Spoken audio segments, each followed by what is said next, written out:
एक विद्यालय में विद्यार्थी के लिए जो गुरु पद में बैठा है उसका क्या कर्तव्य है?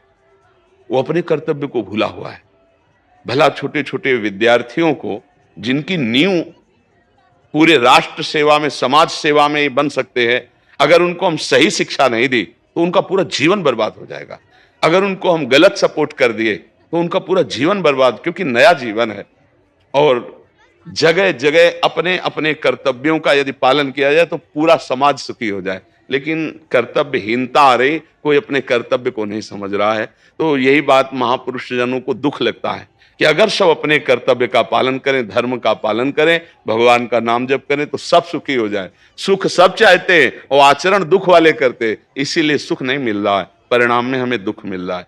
सच्ची मानना, वो रुपया पूरे परिवार में अशांति पैदा कर देगा। और धर्म पूर्वक 100 रुपया लाओगे और 4-5 परिवार के बैठ के नमक रोटी खाओगे, आनंद से सोओगे, बड़ा प्यार रहेगा, भगवान की कृपा रहेगी। पर ये बात समझ में नहीं आती है। तो ये वृत्ति अगर छोड़ी ना जाएगी तो कुछ भी कर लो, कहीं भी दान पुण्य कर लो, लाभ नहीं मिलेगा।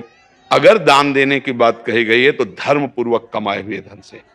अगर आप मेहनत से कमाए हो ना, 10 रुपया दे दोगे ना, तो 10 रुपये का वो आटा ला के अगर 2 रोटी खाएगा तो खूब वजन होगा। वो आप 1 लाख रुपया बेईमानी का रख दोगे ना, तो बैठे बैठे वो गंदा ही सोचेगा, वजन नहीं होगा।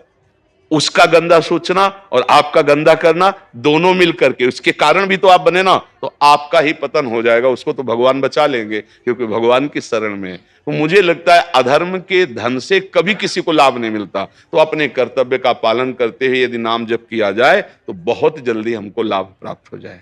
बहुत सुंदर, मतलब ये चर्चा होती है, अगर आप लोग इसको धारण कर ले तो निहाल हो जाएंगे। सच्ची कह रहे, ये जो बातें हैं ये बहुत सुंदर जीवन को पुष्ट करने वाली हैं, पर आप धारण कर लें तो बात है। नहीं नहीं तो जैसे लाभ दिखाई दे रहा 50,000, तो ये बातें भूल जाओगे, ये बातें अच्छी नहीं लगेंगी। हे यार, बहुत बढ़िया काम घर में आएगा, पर हमारी ये बात ध्यान रखना, वो 50,000 घर में अशांति पैदा कर देगा। सच्ची मानना, आप धर्म से चलना, धर्म से चलोगे तो भगवान तुम्हारी रक्षा में रहेंगे। अधर्माचरण, देखो कैसी कैसी घटनाएं होती हैं। बढ़िया कार है, फिल्मी गाना लगाए चल रहे हैं, और वो एक्सीडेंट हुआ, आग लग गई, बाहर निकल ही नहीं पाए, वो अंदर ही जल गए। क्या हुआ? ये करोड़ों रुपए की कार भूंज दिया तुमको, अंदर ही बैठा के, धू धू करके आग लग गई, अंदर जल। ऐसे जलना चाहते हो, या भगवान के आनंद में चिंतन करके शरीर छूटे हो, फिर दाह संस्कार हो ऐसे? ये सब लोग भगवान के नाम का कीर्तन करते ही जा रहे, फिर आपका अंतिम संस्कार, वहां जीवित जल गए। क्या हो सकता है? एक एक पल तुम्हारे कर्म का हिसाब होगा, एक एक सेकंड का। ऐसे कर्म करो कि हमारा अच्छा हिसाब हो, बुरा हिसाब। ये मत समझो कोई देख नहीं रहा, वो देख रहा है जिसको हिसाब कर रहा है, वो देख रहा है। उसके लिए कोई वकील या किसी सबूत की जरूरत नहीं होती, वो सर्वांतर्यामी आपके अंदर बैठे ही देख रहा है। तो सदैव जैसे सत्संग सुन रहे हैं, तो अगर हाथ जोड़ के प्रार्थना है, थोड़ी भी बात मान लोगे तो आप सच्चे सुख के मार्ग में चलने लगोगे।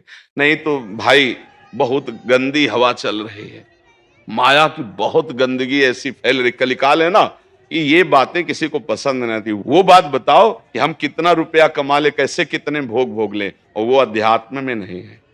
आपको सत्य, धोखे में मत रहना। अध्यात्म में है, जितना आप धर्म से चलोगे उतना सुखी होगे, और लोक में है, जितना धन मिल जाएगा उतना सुखी माना जाएगा। लेकिन वो सुख नहीं है, वो चंद मिनट के लिए हाइलोजन की तरह जलेगा, फ्यूज हो जाएगा। और धर्मात्मा दीपक की तरह जलेगा, पर बहुत काल तक चलता रहेगा।